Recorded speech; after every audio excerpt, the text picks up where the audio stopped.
সর্বপ্রথম আপনারা Facebook official অ্যাপটি ওপেন করে নেবেন। যাদের নাই তারা প্লে স্টোর থেকে আপডেট দিয়ে নেবেন।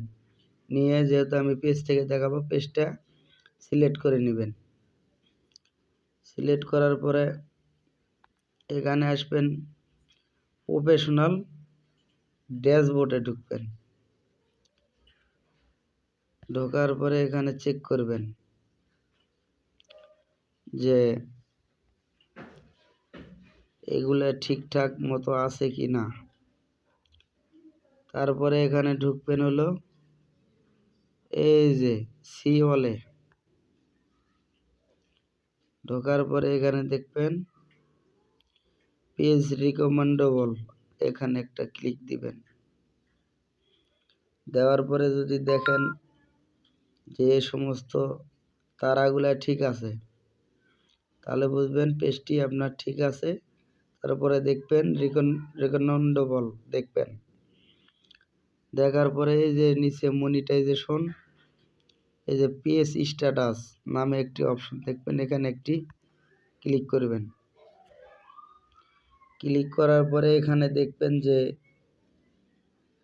পেজের যে ছবিটা এখানে গ্রিন টিক মার আছে কিনা এটি চেক করবেন। দেখবেন গ্রিন টিক মার থাকলে ভালো। নিচে দেখবেন যে good news on violation to share, তাহলে বুঝবেন যে এখানে কোনো ভাইলেশন নাই। এখানে নিচে দেখবেন রিকমেন্ডেবল, তার নিচে দেখবেন হলো মনিটাইজেশন অ্যাক্টিভ আছে কিনা, এগুলা চেক করবেন। তারপরে এখান থেকে ব্যাক করবেন, সোজা হোম পেজে চলে আসবেন। এভাবে ব্যাক করার পরে আবার একটু স্ক্রল ডাউন করে নিচে যাবেন, যাওয়ার পর দেখবেন হেল্প অ্যান্ড সাপোর্ট। তারপরে দেখবেন সাপোর্টে ইনবক্স নামে অপশন, এখানে ঢুকে যাবেন। ঢুকে এখানে দেখবেন রিপোর্টে অ্যাবাউট আদার্স নামে একটি অপশন আছে। এখানে যদি দেখেন এভাবে গ্রিন টিক মার, তাহলে বুঝবেন যে কোনো সমস্যা নাই। এখান থেকে ব্যাক করবেন, করে নিচে এসে দেখবেন ইওর অ্যালার্ট নামে একটি অপশন, এখানে একটি ক্লিক দিবেন। এই যে আমার ঠিক আছে, থ্যাংক ইউ ফর, মানে কোনো ঝামেলা নাই, নো ভাইলেশন, তাহলে আমার পেজটি ঠিক আছে। এখান থেকে ব্যাক করবেন। ব্যাক করে আসার পরে আপনারা হোম পেজে চলে আসবেন। আসার পরে এই যে থ্রি ডটে একটা ক্লিক করবেন, করার পরে এখানে সেটিংয়ে একটা ক্লিক করবেন।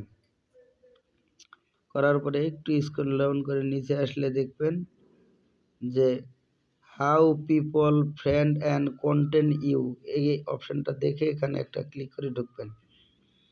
ঢুকে দেখবেন যে লেখা আছে আপনার all selection earning out to for Facebook two link to your page, এটা ওকে করে দিবেন। তারপরে নিচের অপশনটাও ওকে করে দিবেন, যেটা লেখা আছে all your page to buy recommendable to profile log in submit page status নামে যে অপশনটি আছে ওটি এনেবল করে দিবেন। আর নিচে all preparation to message your page, এটিও আপনারা অন করে দিবেন। এখান থেকে ব্যাক করবেন। ব্যাক করার পরে এখানে নিচে আসবেন, পোস্ট নামে একটি অপশন পাবেন, এখানে ঢুকবেন। ঢোকার পরে all content submit on your post, এটি অন করে দিবেন। তারপরে allow share post to share, আপনারা এটা অন করার দরকার নাই, নিচে ডাউন করে দিবেন। Allow views section your post, এটিও অ্যালাউ করে দিবেন। তারপর এখান থেকে ব্যাক করবেন। করার পরে আপনারা এখানে দেখবেন পেজ সেটআপ নামে একটি অপশন পাবেন, এখানে ঢুকবেন। ঢোকার পরে দেখবেন এখানে কন্টেন্ট প্রাইভেসি নামে একটি অপশন দেখতে পারবেন, এখানে ঢুকবেন। ঢোকার পরে দেখবেন যে এখানে ঠিক আছে কিনা, এখান থেকে ব্যাক করবেন। করার পরে যে পেজ রিকমেন্ডেবল, এখানে একটি ক্লিক করবেন। ক্লিক করার পরে এই অপশনে আপনাদেরকে নিয়ে আসবে, এখানেও সব ঠিক আছে। তারপর এখান থেকে ব্যাক করবেন। ব্যাক করার পরে এখানে রিলস নামে একটি অপশন পাবেন, এখানে চেক করবেন allow their to share your reels to their session, এটি আপনারা দেখবেন এনেবল করে দিবেন, চালু করে দিবেন। এখান থেকে ব্যাক করবেন, করার পরে এখানে দেখবেন যে ফলোয়ার অ্যান্ড পাবলিক কন্টেন্ট, এটার ভিতর ঢুকতে হবে, এটা বেশি ইম্পর্টেন্ট। এখানে যদি আপনারা ঠিকঠাক মতো সেটিংগুলো না করে দেন তাহলে আপনার ভিডিও ভাইরাল হবে না।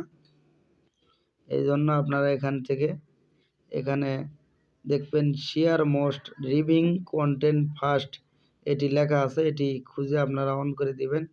তারপরে নিচে লেখা আছে অফ ফেসবুক ভিউজ প্রপারেশন, এটা এনেবল করে দিবেন।